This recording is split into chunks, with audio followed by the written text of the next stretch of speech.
తాకట్లో ఉన్న బంగారాన్ని విడిపించి ఆ రోజున మార్కెట్ ధర కట్టి మిగిలిన డబ్బును మీకు అందిస్తుంది కొమ్మూరి గోల్డ్.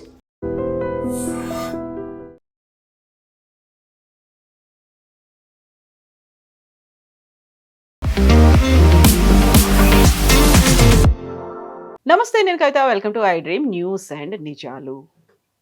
ఈ సంవత్సరం వెస్ట్ బెంగాల్లో ఎన్నికలు జరగబోతున్నాయి. ఈ నేపథ్యంలోనే స్పెషల్ ఇంటెన్సివ్ రివిజన్ అనేది ప్రారంభమైంది. దానికి సంబంధించి బోల్డ్ అన్ని ఆరోపణలు, విమర్శలు వినిపిస్తున్నటువంటి తరుణంలోనే రాజకీయ వ్యూహకర్త Prashant Kishor office, IPAC director Prateek Sinha కార్యాలయాలు, ఇళ్ల మీద కూడా ఈడీ సోదాలు చేసింది. ఇక్కడే ఈడీ కీలకమైనటువంటి సమాచారాన్ని సేకరించే పనిలో ఉన్నప్పుడే మమతా బెనర్జీ వచ్చారు, అక్కడున్నటువంటి పలు డాక్యుమెంట్లను తీసుకువెళ్లారు అనేటువంటి ఆరోపణలు కూడా వినిపిస్తున్నాయి. సో ఒకరి మీద ఒకరు ఆరోపణలు చేసుకుంటున్నారు. బట్ ఈడీ ఎందుకని ఐపాక్ కార్యాలయం మీద దాడి చేసింది? ఏం ఆధారాలున్నాయి? ఆరోపణలు ఎలా ఉన్నాయి? మనతో పాటుగా ఉన్నారు సీనియర్ జర్నలిస్ట్ సురేష్ కొచ్చతిల్ గారు. సార్ నమస్తే. సో మనం వెస్ట్ బెంగాల్ గురించి మాట్లాడుకున్నప్పుడల్లా మనం స్పెషల్ ఇంటెన్సివ్ రీజన్, అక్కడ ఉన్నటువంటి ఇన్ఫిల్ట్రేటర్స్ గురించి మాట్లాడుకునే వాళ్ళం. బట్ సరికొత్తగా ఇంకొక న్యూస్, ఈడీ ఎంటర్ అయింది, అక్కడ ఉన్నటువంటి స్ట్రాటజిస్ట్ ఐపాక్ ఆఫీసుల మీద దాడి చేసిందని. ఎందుకు దాడి చేయాల్సి వచ్చింది? ఇది యాక్చువల్లీ 2020లో ఒక కేసు రిజిస్టర్ అయింది. ఇది ఒక coal smuggling case. West Bengal, Bihar, జార్ఖండ్లో కోల్ స్మగ్లింగ్ అనేది చాలా నార్మల్. ఆ స్మగ్లింగ్ ఎట్లయితుందంటే, ఇప్పుడు వెస్ట్ బెంగాల్ తీసుకుందాం, లేకుంటే జార్ఖండ్ తీసుకుందాం, ఈస్టర్న్ కోల్ ఫీల్డ్స్ అక్కడ నంబర్ 1 కంపెనీ. మన దగ్గర సింగరేణి ఉన్నట్లు. ఇప్పుడు ఆలోచించండి, సింగరేణిలో రాత్రిపూట ఎవరు లేరు, లేకుంటే ఉంటే కూడా డబ్బులు ఇచ్చి వీళ్ళు వచ్చి కొంతమంది వచ్చి బొగ్గు తవ్వి ఒక లారీలు వేసుకొని వెళ్ళిపోతారు. అక్కడ చిన్న చిన్న కంపెనీలు ఉంటాయి, వాళ్ళకి అమ్ముతారు. అంటే వాళ్ళకి ఫర్ ఎగ్జాంపుల్ 100 రూపాయలకి ఒక లేకుంటే 1000 రూపాయలకి ఒక క్వాంటిటీ వస్తుంటే వీళ్ళు 500 ఆఫర్ చేస్తారు. వీళ్ళు ఎట్లా స్మగుల్ చేసి తీసుకొచ్చారు, డబ్బులు ఏం కట్టలేదు ఎక్కువ. సో ఆ డబ్బులు అట్లేదు. సో దాంతో ఏమవుతుందంటే వీళ్ళకు ఈస్టర్న్ కోల్ ఫీల్డ్స్ కానీ మిగతా కంపెనీస్కి, అది కోల్ ఇండియా కూడా వాళ్ళకి లాస్లో వెళ్ళిపోతారు. సో స్మగ్లింగ్ అనేది పెద్ద బిజినెస్. బీహార్లో ఒక టైంలో it was like a big mafia. Parallel government ఉండే, గవర్నమెంట్కి వచ్చే ఆదాయం కన్నా 30% వీళ్ళకి వస్తుంది ఆదాయం. అంత బిజినెస్ ఉండే అనమాట. 2020లో ఒక కేసు రిజిస్టర్ అయింది. ఇట్లానే ఒక జెంటిల్మెన్ మీద, మంచి అని చెప్పి ఆయనకి ఒక కేసు వేశారు. ఆయన మీద ఆల్మోస్ట్ 240 కోట్లు ఈ కోల్ తవ్వి తీసుకెళ్లారని చెప్పి కేసు ఉండే. కానీ ఆ డబ్బులు ఎక్కడ పోయిందని ఎవరికి తెలియదు. So it went via hawala route, Dubai ఎక్కడికి వెళ్ళి మళ్ళీ తిరిగి వచ్చింది ఆ డబ్బులు. అప్పుడు ఈడీ కేసు రిజిస్టర్ చేశారు. ఎందుకంటే ED gets involved only if there is a inter country involvement. Enforcement directorate అంటారు దాన్ని వాళ్ళు. సో ఈ కేసులో ఏమైందంటే, దీంట్లో ఎందుకంటే ఈ ఐపాక్ అనే ఆర్గనైజేషన్ ఇప్పుడు Prashant Kishor is not there in IPAC actually, technically లేరు. ఎందుకంటే ఈ started a political party. So it was only Sinha who's running it technically. 2019లో మమతా బెనర్జీ ఎలక్షన్ వాళ్ళే హ్యాండిల్ చేశారు. 2024 కూడా వారే హ్యాండిల్ చేసినారంటే, but Mamata Banerjee is denying it. మాకు వాళ్ళతో ఏ సంబంధం లేదని చెప్పిన మనిషి నిన్న వెళ్ళి వాళ్ళ ఫైళ్ళు, హార్డ్ డిస్క్లన్నీ ఎత్తుకొచ్చారు అక్కడి నుంచి. ఎందుకు? ఎనీవే, సో కేసులో ఏమైందంటే, దీంట్లో ఈ డబ్బులు రూట్ చేసింది ఎలక్షన్ కోసం, పేమెంట్ కోసం ప్రతీక్ సిన్హాని ఐపాక్కి పేమెంట్ చేశారని చెప్పి ఈ ఫస్ట్ అక్యూస్ని ఇంటరోగేట్ చేసినప్పుడు ఆయన చెప్పారంట. అది 2-3 సోర్సెస్ నుంచి వచ్చి ఒక చాలా మటుకు ఆ పేమెంట్స్ అన్ని ఇర్రెగ్యులర్ పేమెంట్స్ ఉంటాయి. సో దానికి జరిగిన రేడ్ ఇది 2 ప్లేసెస్లో కలకట్టాలో జరిగింది. ఒకటి వాళ్ళ ఆఫీస్లో, ఒకటి ఆయన ప్రతీక్ రెసిడెన్స్లో. ఈమె వెళ్ళి ఆఫీస్కి వెళ్ళి అక్కడ ఉన్న కొన్ని ఫైల్స్, హార్డ్ డిస్క్ అని ఎత్తుకెళ్ళిపోయింది. మమతా బెనర్జీ వచ్చే ముందు అక్కడున్న కలకట్టా పోలీస్ కమిషనర్ కూడా వచ్చారంట అక్కడ. Technically that's a violation. ఎందుకంటే ఒకసారి ఒక రేడ్ నడుస్తున్నప్పుడు nobody suppose to enter or leave. అది నేను ఒకసారి ఒక ఇన్కమ్ ట్యాక్స్ రేట్లో వాడాను. నేను కూడా ఇప్పుడు కాదు, ఒక 20-30 సంవత్సరాల ముందు నేను పనిచేస్తున్న కంపెనీ మీద రేడ్ చేశారు వాళ్ళు. ఆ టైంలో మొబైల్ ఫోన్లు ఏం లేవు, కానీ ల్యాండ్ లైన్ మొత్తం డిస్కనెక్ట్ చేసి పడేశారు వాళ్ళు. అక్కడ ఉన్న ఎంప్లాయీస్ని అందరిని చెక్ చేసి బయట పంపించారు. బయట వాళ్ళని ఎవరిని లోపల దానియాలో, only company MD and chairman was there. వాళ్ళని ఇంట్రోగేట్ చేశారు. ఇంట్రోగేట్ చేసి పాప ఎండీకి హార్ట్ అటాక్ కూడా వచ్చేసింది లాస్ట్. అంత ఇంట్రోగేషన్ సస్టైన్గా ఉంటుంది అనమాట. ఈ కేసులో కూడా ఇంట్రోగేషన్ చేయడానికి ప్రతీక్ని పిలిపించారు. ఆయన ఏం చేశారు, మమతా బెనర్జీకి ఫోన్ చేశాడు. ఫోన్ చేసి నన్ను ఇట్లా వేసుకెళ్ళిపోతున్నారు, మళ్ళీ డెఫినెట్గా మీ పేరు చెప్పాల్సి వస్తుంది అక్కడి చెప్పుంటాడు ఆబ్వియస్లీ. సో ఆమె పానిక్ అయ్యి ఆమె వచ్చేసి, ఆలోచించండి, ఒక కాన్స్టిట్యూషనలీ ఎలక్టెడ్ ముఖ్యమంత్రి ఒక రేడ్ నడుస్తున్నప్పుడు అక్కడ వచ్చి డాక్యుమెంట్లు పట్టుకెళ్ళడం ఎందుకు? ఎప్పుడు చేయకూడదు అది. ఎందుకంటే the other party is also constitutional body, enforcement directorate. మీకు ప్రాబ్లం ఉంటుంటే మీరు ఏం చేయాలంటే మీ పార్టీ వాళ్ళని ఎవరైనా పంపిస్తే ఎవరు అబ్జెక్ట్ కూడా చేయరు. అంటే తెలియదు వాళ్ళకి ఎవరో వచ్చారో ఎవరో తీసుకెళ్లారని, వాళ్ళే ఈడీ అనుకుంటారు బహుశా. ఇది ఈమె రావడం ఏంటి, దానికన్నా ముందు పోలీస్ కమిషనర్ రావడం అంటే వీళ్ళ మీద ప్రెషర్ పెట్టడానికి చేసింది. And you cannot take away any evidence as per the act. So వీరు ఎవిడెన్స్ కూడా తీసుకెళ్ళిపోయారు. సో దాని వ్యతిరేకంగా ఇవాళ నిన్న రాత్రినే ఎన్ఫోర్స్మెంట్ డైరెక్టరేట్ కల్కట్టా హైకోర్టులో కేసు వేశారు. దాని వ్యతిరేకంగా వీళ్ళు కూడా కేసేశారు. ఎవరు ఈడీ కేసేశారు, మమతా బెనర్జీ ఇట్లా ఇంటర్ఫియర్ చేసిందని చెప్పి. దాని వ్యతిరేకంగా ప్రతీక్ సిన్హా అండ్ మమతా బెనర్జీ అంటే టీఎంసీ వాళ్ళు కేసు ఫైల్ చేశారు. ఇట్లా ఇల్లీగల్ ఇది అది ఇది అని చెప్పి. ఇవాళ ఢిల్లీలో ఒక ఎంపీస్ డెమాన్స్ట్రేషన్ కూడా చేశారు. డెరిక్ ఒబ్రైన్, మహువా మైత్రా వాళ్ళని ఎత్తుకెళ్లారు పోలీసు వాళ్ళు అమిత్ షా ఇంటి ముందు. సో మమతా బెనర్జీ ఎందుకు భయపడుతుంది? That is the first thing we should ask. ఆమె దగ్గర ఏ ప్రాబ్లం లేదు, నాకు ఐపాక్తో సంబంధం లేదు, 2019లో అయిపోయిందని చెప్పినప్పుడు 2025లో వెళ్ళి ఫైల్ పట్టుకురావడం ఎందుకు? ఆమెని she give away the game immediately. ఆ ఇమ్మెచ్యూరిటీ అక్కడ చూపిస్తుంది మమతా బెనర్జీది. అది ఒక సైకలాజికల్ ప్రాబ్లం యాక్చువల్లీ. ఆమె భయపడుతుంది, భయపడినప్పుడు ఏదేదో చెప్పేస్తుంది. ఇప్పుడు ట్రంప్ లాగానే అది కూడా. Trump will talk something and suddenly Apache 65 హెలికాప్టర్లు అంటాడు, ఇక్కడ 28 ఆర్డర్ చేశారంటే 28 అని. అచ్చచ్చ ఓకే దెన్ ఇది సేమ్ ట్రంప్ది కూడా ఇట్లనే ఉంది యాటిట్యూడ్. కానీ మమతా బెనర్జీ ప్యానిక్ అవుతుంది. దీనికన్నా ముందు కూడా మనం చూసాం స్ట్రీట్ డెమాన్స్ట్రేషన్స్ లీడ్ చేస్తుంటే. ఒక ముఖ్యమంత్రి ఎప్పుడు చేయకూడదు. మీరు ఎప్పుడైనా కేరళ ముఖ్యమంత్రి కానీ రేవంత్ రెడ్డి కానీ ఆపోజిషన్ పార్టీకి చెప్తున్నాను నేను, I'm not talking ruling party. ఇట్లాంటి స్టాలిన్ లాంటి వాళ్ళు ఎప్పుడైనా రోడ్డు మీద ప్రొసెషన్ తీసి ఊరేగింపు తీసి ప్రొటెస్ట్ చేసిన చూసారా? Mamata Banerjee regular every week ఉంటుంది.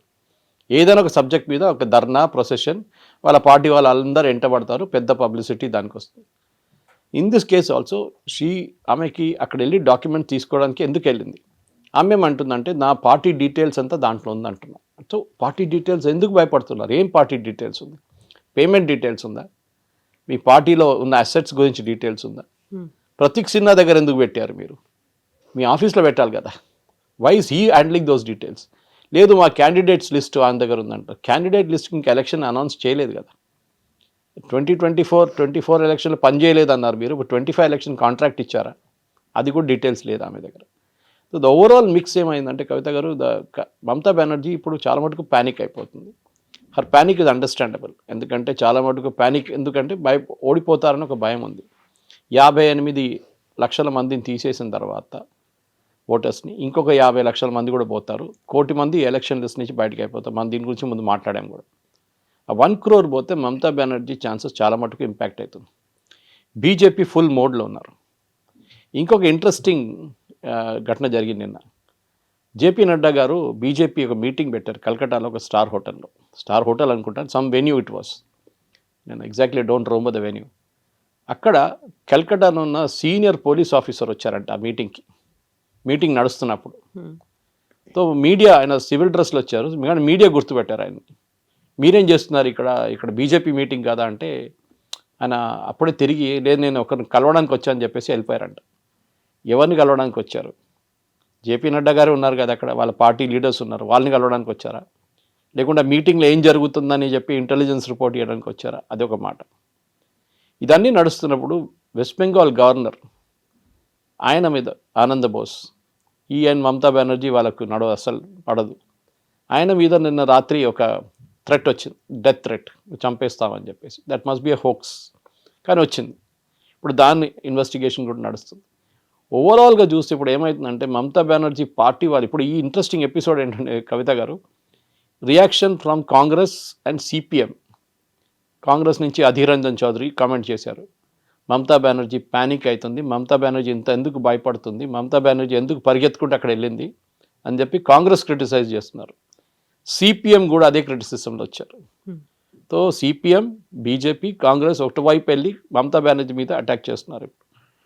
కానీ ఎలక్షన్ వచ్చేదాకా ఇప్పుడున్న రిపోర్ట్స్ ప్రకారం కాంగ్రెస్ అండ్ సిపిఎం సపరేట్గా పోటీ చేయబోతున్నారు ఈసారి. That doesn't make a difference, ఎందుకంటే ఎట్లయినా వాళ్ళకి 0 సీట్లు వస్తుంది, ఒక సీట్ కూడా రాదు. కానీ interestingly Mamata Banerjee attitude suddenly అని కదా, మీకు దీనికన్నా ముందు కూడా ఉండే ఇట్లాంటి సిచ్యువేషన్స్ వచ్చినప్పుడు ప్యానిక్ అయిపోతున్నాము. వెళ్ళి ఏదేదో చెప్పేస్తుంది, మోదీ గారిని తిట్టేస్తుంది, అమిత్ షా గారిని చాలా హార్ష్ లాంగ్వేజ్ యూజ్ చేశారు. అట్లాంటి చాలా మటుకు చేసి కాన్స్టిట్యూషనల్ హెడ్ ఎప్పుడు చేయకూడదు ఇదంతా.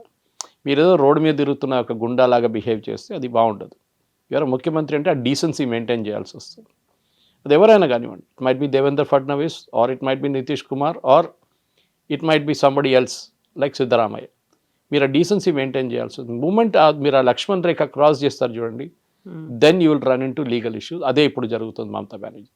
సో ప్రతీక్ జైన్ వైఫ్ కూడా వెళ్ళి కంప్లైంట్ చేసింది ఈడీ మీద. మమతా బెనర్జీ ఏమో ఒక మాట అంటున్నారు, ఎందుకు రాజకీయంగా కక్ష సాధింపుగా ఈడీ ఎందుకని వ్యవహరిస్తోంది, అలా అటాక్స్ చేయడం ఏంటి, ఈడీ రైట్స్ చేయాల్సినటువంటి అవసరం ఏముంది అనే మాట. ED will act on an FIR. మనం ఈడీ లా తెలుసుకుంటే మన నేషనల్ హెరాల్డ్ కేసులో అదే అయింది. వై సడన్లీ సోనియా గాంధీ, రాహుల్ గాంధీ అంతా ఫ్రీ అయిపోయారు, ఫ్రీ కాలేదు వాళ్ళు. ఈడీకి ఒక ఎఫ్ఐఆర్ కావాల్సి వస్తుంది. ఎవరో ఒకరు ఎఫ్ఐఆర్ ఫైల్ చేస్తేనే ED can take up the case. ED on its own ఏం చేయలేరు. వాళ్ళ దగ్గర ఒక లా ఉంది ఈసీఐఆర్ అని చెప్పి, but that is not equivalent to FIR. ఏదో 2-3 సుప్రీంకోర్టు జడ్జ్మెంట్లో ECIR is equal to FIR అని చెప్పారు, కానీ అది లీగలీ టెనబుల్ కాదు. సో ఈ ఎఫ్ఐఆర్ ఎవరు రిజిస్టర్ చేశారు? ఎఫ్ఐఆర్ రిజిస్టర్ చేసింది ఈస్టర్న్ కోల్ ఫీల్డ్స్ వాళ్ళు. మా దగ్గర నుంచి బొగ్గు దొంగతనం అవుతుంది, వీళ్ళు ఉన్నారు అని చెప్పి. సో రేడ్ చేశారు పోలీసు వాళ్ళు, పట్టుకున్నారు వీళ్ళని. పట్టుకున్న వాళ్ళు పోలీస్ స్టేషన్ తీసుకెళ్ళి కొడితే వాళ్ళు చెప్పుంటారు, మేము వీళ్ళకి డబ్బులు ఇచ్చామని చెప్పి. ఎలక్షన్ ఫండింగ్ కోసం ఈ డబ్బులు వాడుకుంటున్నాము. ఎలక్షన్ ఫండింగ్లో డైరెక్ట్ పార్టీకి డబ్బులు ఇవ్వకుండా పార్టీ అపాయింట్ చేసిన ఏజెంట్ ఎవరున్నారో ఐపాక్ ఇన్ దిస్ కేస్, వాళ్ళకి డబ్బులు ఇస్తున్నాం. That is the statement that has been given అన్నమాట. ఆ స్టేట్మెంట్ మీదనే ఈడీ యాక్ట్ చేశారు. ED on their own cannot go and act. So Mamata Banerjee చెప్తున్న ఆరోపణలు రాష్ట్రీయం కక్ష 2020 కేసు ఇది, అప్పటి నుంచి నడుస్తుంది కేసు. అప్పుడే చెప్పాలి ఉండే కదా. ఇప్పుడు ఎందుకు జరిగిందంటే ఈ ఐపాక్ మూవ్మెంట్ డబ్బులు తెలిసిన దాంట్లో ఐపాక్లోనే ఎవరో బయటకు వచ్చి చెప్పారు, ఈ డబ్బులు ప్రతీక్ సిన్హాకు వచ్చింది, బీహార్ ఎలక్షన్లు కూడా వాడుకున్నారంట. సో ఇదే ఆరోపణ ఒకసారి డబ్బుల గురించి కెప్టెన్ అమరీందర్ సింగ్ చేశారు. ఆయనకి ఐపాక్కి ఒకసారి పెద్ద కొట్లాట జరిగింది. దాంతో after that they didn't work together. కాంగ్రెస్లో ఉన్నారు అప్పుడు అమరీందర్ సింగ్ గారు, ముఖ్యమంత్రి ఉన్నప్పుడు. ఈ sir I don't want to do anything these fellows, వీళ్ళ కరప్ట్ ఫెలోస్ అన్నారు. I worked with Prashant Kishor. నేను డిస్క్లైమర్ పెట్టేస్తాను ముందే. 2014 లోక్సభ ఎలక్షన్లో వారణాసిలో ఆయన టీం ఒకటి ఉండే అక్కడ మోదీ గారి కోసం. అప్పుడు నేను అక్కడ వెళ్ళాను, but I didn't directly work with. ఇక్కడ 2-3 ప్రోగ్రామ్ చేసి ఇచ్చాను. ఇది మన హోలోగ్రామ్ టెలికాస్ట్ ఉంటే భోంగీర్లో ఒకటి చేశాను, ఇప్పుడు మా ఇంటి దగ్గర ఒకటి చేయించాను అల్వాలో, మోదీ వచ్చి నిలబడి మాట్లాడారు. That I got it done. Next one అక్కడ కేశవ్ మెమోరియల్ కాలేజ్లో చేయించాను. అట్లాంటి చాలా పని, చాయ్ పై చర్చ చాలా చేయించాను. కానీ these were all a part of the campaign. Direct dealing వాళ్ళతో లేదన్నమాట. కానీ సేమ్ టైం ప్రశాంత్ కిషోర్ ఆ టైంలో చాలా ప్రొఫెషనల్ మనిషి ఉండే. ఇప్పుడు కూడా బహుశా ప్రొఫెషనల్గా ఉన్నారు, కానీ పొలిటికల్ ఏం వచ్చేసింది ఆయనకి. మోదీ గారు నాకు ఇప్పుడు కూడా గుర్తు, నేను గాంధీనగర్ వెళ్ళినప్పుడు 2013 మోదీ గారు ఆఫీస్కి వెళ్ళినప్పుడు హీ వాజ్ దేర్ ఆ టైంలో. సో ఆ టైంలో మోదీ గారిని కలిసినప్పుడు, నేను కలిసినప్పుడు హీ వాజ్ ఆల్సో సిట్టింగ్ పక్కనే ఒక క్యాబిన్లో ఆయన కూర్చున్నారు. అప్పటి నుంచే క్యాంపెయిన్ ప్లాన్ చేస్తున్నారు. అంటే ఆయన ముఖ్యమంత్రి అప్పుడు, కానీ మోదీ గారు ఇమేజ్ బిల్డప్ చేయడంలో ఆఫ్టర్ 2002 ఆ ఇమేజ్ ఇంప్రూవ్ చేయడంలో చాలా మటుకు ప్రశాంత్ కిషోర్ పనిచేశారు. ఆయన దగ్గర పనిచేసే వాళ్ళ టీం డాయిష్ బ్యాంక్ నుంచి, సిటీ బ్యాంక్ నుంచి, Pepsi, coke, you name it, అంత పెద్ద పెద్ద కంపెనీ, అడ్వర్టైజింగ్ కంపెనీ, అక్కడి నుంచి ఫారిన్ కంట్రీస్ నుంచి వచ్చిన ఇండియన్స్ వచ్చి పనిచేశారు ఇక్కడ. నచ్చి వాళ్ళకి జీతాలు ఇవ్వాల్సి వస్తుంది.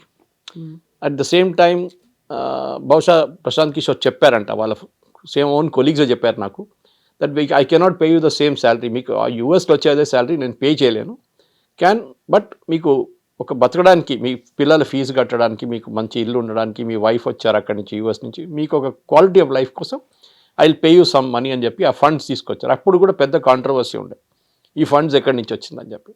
అప్పుడు ఉన్న మీడియాలో కూడా ఈ క్వశ్చన్స్ వచ్చింది, ఇది ఎవరి దగ్గర నుంచి డబ్బులు వచ్చినాయి ప్రశాంత్ కిషోర్కి. అప్పుడు it was called citizens for accountable governance, not to confuse with CAG. మన సిఏజీ కాదు అది, గవర్నమెంట్ సిఏజీ కాదు, but this is also called CAG. దాని తర్వాతనే ఆఫ్టర్ మోదీ గారితో స్ప్లిట్ అయిన తర్వాత, ఎందుకంటే ఎలక్షన్ అయిన తర్వాత మోదీ గారు కలిసినప్పుడు 2014 ప్రశాంత్ కిషోర్ చాలా పెద్ద స్టేట్మెంట్లన్నీ ఇవ్వడం మొదలుపెట్టారు. నేనే చేయించాను, నేనే, మోదీ గారు నాతోనే కలిసారు, Chai pe Charcha was my idea. Yes, correct, it was his idea, no doubt about it. ఎందుకంటే మణిశంకర్ అయ్యర్ గారు కామెంట్ చేసినప్పుడు ఆ రోజు ఏఐసిసి ఆఫీస్లో వచ్చి, ఏఐసిసి మీటింగ్లో కావాలంటే నువ్వు ఛాయ్ అమ్ముకోవచ్చు మోదీ, ప్రధానమంత్రి ఎప్పుడు కాలేరని చెప్పినాం. That same evening they decided on Chai Pe Charcha. Hologram telecast also same thing, but first day fail అయింది. నాకు ఇప్పుడు కూడా భోంగీర్లో ఇంద్రసేన్ రెడ్డి గారు ఉన్నప్పుడు టెలికాస్ట్ శాటిలైట్ ప్రాబ్లం వచ్చింది ఆల్ ఓవర్ ద కంట్రీ. కానీ హీ వర్క్ రియలీ హార్డ్. కానీ ఈ బికేమ్ గ్రీడీ అయిపోయారు చాలా మటు కవిత గారు. ఒకసారి డబ్బులు చూసిన తర్వాత మనిషికి పిచ్చి పట్టేస్తుంది, ఇంకా డబ్బులు అని చెప్పేసి. అండ్ పొలిటికల్ అంబిషన్ కూడా వచ్చేసింది. ఆయన క్యాబినెట్ పోస్ట్ కావాలని చెప్పి ఒక రూమర్ ఉండే ఆ టైంలో, నిజం అనుకుంటాను నేను. క్యాబినెట్ పోస్ట్ కావాలని చెప్తే అమిత్ షా గారు రిజెక్ట్ చేశారంట. కాదు, దిస్ ఇస్ బీజేపీ, మా దగ్గర 30 సంవత్సరాల నుంచి పనిచేసే వాళ్ళు కార్యకర్తలు ఉన్నారు, వాళ్ళకి ఫస్ట్ ప్రిఫరెన్స్ ఉంటుంది, మీరు మొన్న వచ్చారు, you do your work, we will support you, కానీ క్యాబినెట్ పోస్ట్ ఏమి ఇవ్వమని చెప్పారు. దాంతోనే ఆయనకి మోదీ గారికి స్ప్లిట్ అయిపోయి then he started working for other parties. దాంట్లో మనకు తెలిసింది స్టాలిన్ కోసం, డిఎంకే కోసం పనిచేశారు ఇక్కడ. He work from Mamata Banerjee, even Nitish Kumar పనిచేశారంటున్నారు, but I'm not really sure. ఇట్లాంటి చాలామంది పార్టీస్ పనిచేశారు ఆయన. బట్ ఇప్పుడు జరిగిన దాంట్లో ఐఎమ్ సర్ప్రైజ్ ఆయన పేరు లేదు. It's only Prateek Sinha's name was coming out. Why? ఇది ఒక maybe there is some information which came from Prashant Kishor himself. నాకు అదే డౌట్ వస్తుంది, ఆయన ఇచ్చిన ఇన్ఫర్మేషన్ అయినా ఇది ఈ డబ్బులు, ఎందుకంటే ఆయనకి పొలిటికల్గా it will be a big blow for him. ఇది ఆయన పేరు కూడా దీంతో చేర్చుకుంటే ఆయన పొలిటికల్ ఈయనకు సినాకి ఏం పోదు, is a guy running IPAC. కానీ దీని వెనక పెద్ద ఒక స్టోరీ ఉంది. ఏదో మమతా బెనర్జీ చెప్తున్నట్లు ఏదో ఏం లేదు, చిన్న ఇష్యూ, లేకుంటే వీళ్ళు పొలిటికల్ చేస్తున్నారు, ఎలక్షన్ వస్తుందని చెప్పి రేట్లు చేపిస్తున్నారు అంటే you should be cool about it. సరే రేట్ చేయండి, మీ మీద రేట్ చేయలేదు కదా. అది నిన్న స్టేట్మెంట్ కూడా ఇష్యూ చేశారు ED. We never rated any political party, a political party ఆఫీస్కి వెళ్ళలేదు. ఈ కోల్ స్మగ్లింగ్స్ కేసులో డబ్బులు, the way the money he's flown from హవాలా route, it has reached IPAC office అని one of the accused himself he's made a statement. దాన్ని బట్టి మేము అక్కడ వెళ్ళి డాక్యుమెంట్స్ చెక్ చేస్తున్నాడు, ఈ మధ్య అదే డాక్యుమెంట్స్ ఎత్తుకపోయింది. సో అది క్వశ్చన్ వస్తుంది ఇప్పుడు, what kind of document should you pick up and go? That is a big question. మీరు ఇన్వెస్టిగేషన్ని హ్యాంపర్ చేస్తారంటే that is also offence actually. And as a ముఖ్యమంత్రి మీరు ఉన్నప్పుడు, మీరు ప్రమాణ స్వీకారం చేసినప్పుడు I will preserve, protect and defend the constitution of India as by law established అన్నారు. అది ఒక పెద్ద ఇష్యూ. ఇదన్నీ ఓవరాల్ పిక్చర్ చూస్తే definitely Mamata Banerjee is in trouble, దాంట్లో డౌట్ లేదు. కానీ ఇప్పుడు ఆ లీగల్ ప్రాబ్లం ఎంత ఉంటుందో మనం కల్కటా హైకోర్టులో హియరింగ్లో చూడాల్సింది. It has been postponed, I think 1-2 రోజులు పోస్ట్పోన్ చేశారు ఇప్పుడు. కానీ డెఫినెట్లీ ఈడీ దగ్గర ఈ డాక్యుమెంట్ కాకపోతే ఇంకో డాక్యుమెంట్ కూడా దొరుకుతుంది వాళ్ళకి. And this guy Sinha will have to make a statement. వాళ్ళ వైఫ్ ఈ దేని మీద కంప్లైంట్ ఫైల్ చేశారో అని నాకు తెలియదు, బట్ యూజువల్లీ ఏం చేస్తారంటే హెరాస్ చేశారు అది ఇది అని చెప్పి ఈడీ హెరాస్ చేసింది, అక్కడ ఉన్న ఫైల్స్ ని ఈడీ ఎత్తుకెళ్ళింది అనేది తన వాళ్ళ జాబ్. అది ఆమెని ఫిజికలీ హెరాస్ చేయలేదు కదా. ఓకే, దేవుడ picked up the file and గా, నీకు భయం ఎందుకు ఫైల్ ఎత్తుకెళ్తే? What the part of the procedures. మీ సంతకం తీసుకుంటారు వాళ్ళు, ఈ ఫైల్ తీసుకెళ్తున్నాం దీంట్లో 100 పేజీలు ఉన్నాయని చెప్పి మీ సంతకం వాళ్ళు they take make all list of all assets. వాళ్ళు ఎత్తుకెళ్తాం, హార్డ్ డిస్క్ తీసుకెళ్తున్నాం, మీ మొబైల్ ఫోన్ తీసుకెళ్తున్నాం, అన్ని డీటెయిల్స్ రాసి ఇవ్వాల్సి వస్తుంది. దిస్ ద లీగల్ ప్రొసీజర్ అది.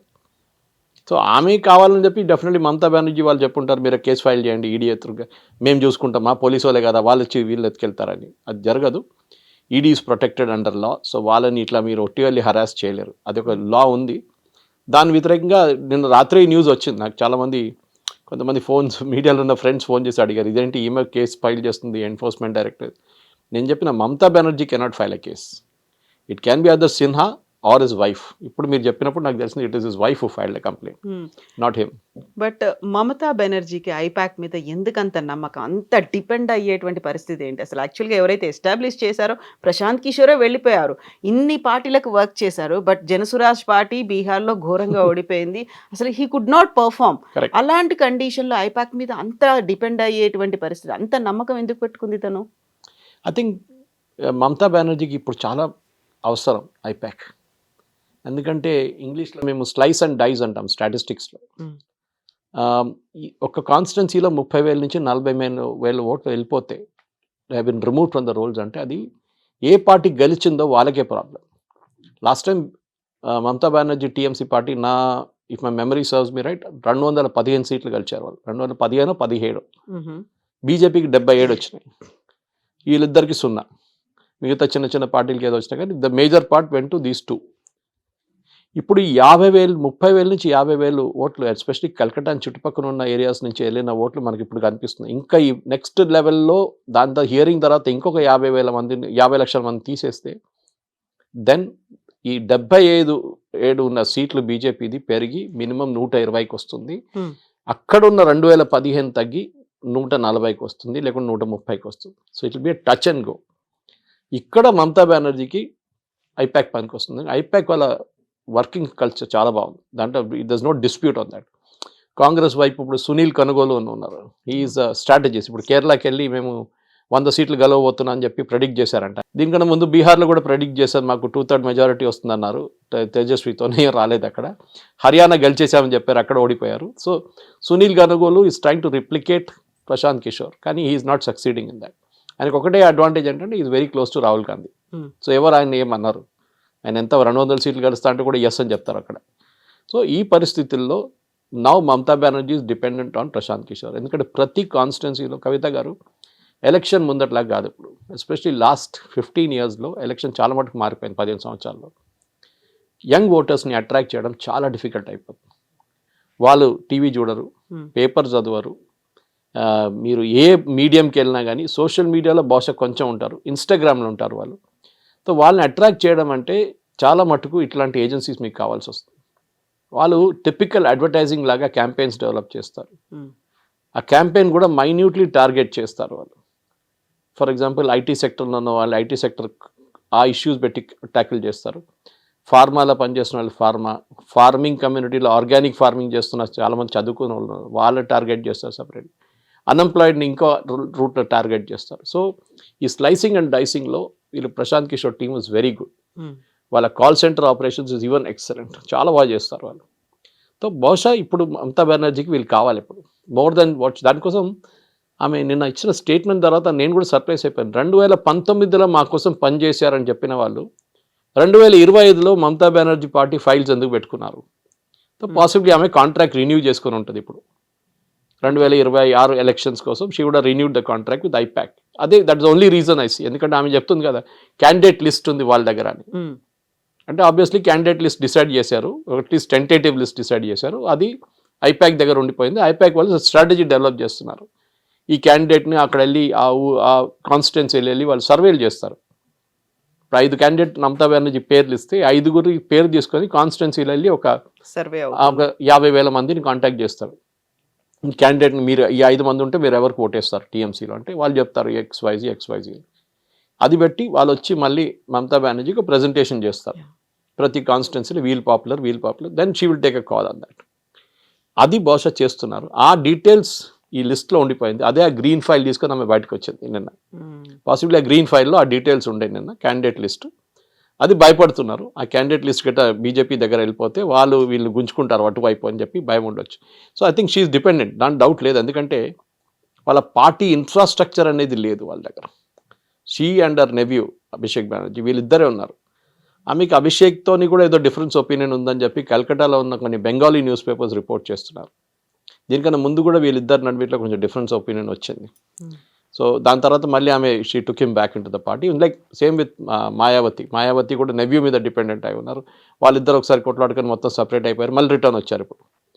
So this election definitely Mamata బెనర్జీకి ఐపాక్ కావాల్సి, ఐపాక్ కాకపోతే ఇంకేదైనా agency, but I'm sure that ఐపాక్తో వాళ్ళకి ఏదో ఒక వర్కింగ్ రిలేషన్షిప్ డెఫినెట్గా ఉంది. So BJP Mamata Banerjee panic అవుతుంది అంటే ఒక మీనింగ్ అనేది ఉంది, బట్ కాంగ్రెస్ అండ్ సిపిఐ కూడా అదే మాట ఎందుకు అంటున్నాయి? ఏం చెప్తారు, బెగ్గర్స్ కెన్ బి చూసర్స్ అంటారు ఇంగ్లీష్లో. అవును, ఓకే, వాళ్ళు ఏం చేసుకుంటారు పాపం, వాళ్ళకి 0 సీట్స్. వాళ్ళ క్రెడిబిలిటీ రావాలంటే బీజేపీని అటాక్ చేస్తే వాళ్ళకి 10 సీట్లు కూడా రావు. ఎందుకంటే బీజేపీ హిందూస్ ఓటు మీద బతుకుతారు వాళ్ళు mostly.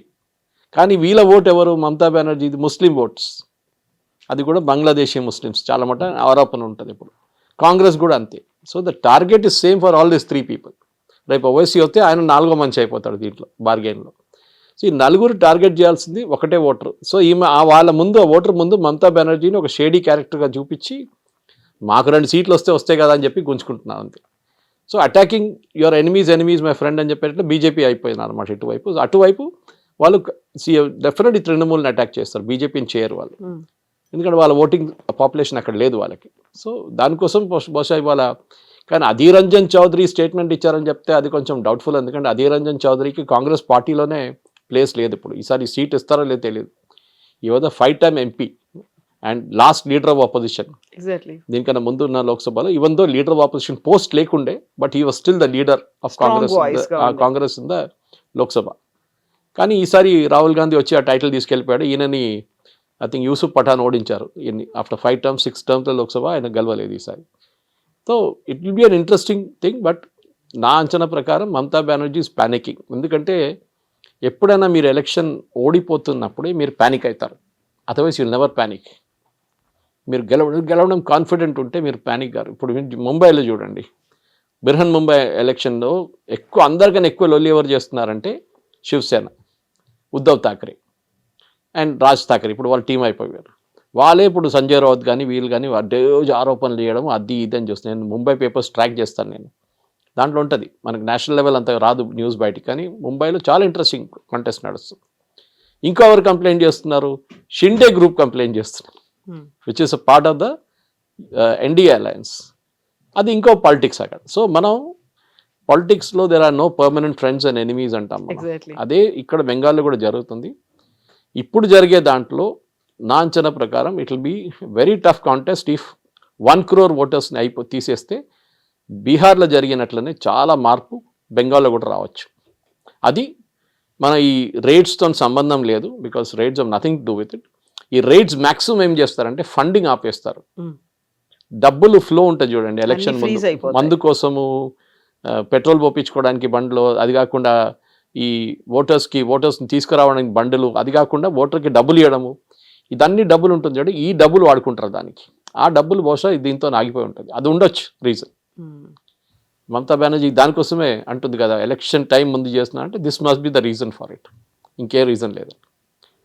Yes sir, thank you so thank much you very sir. Much. Thank you.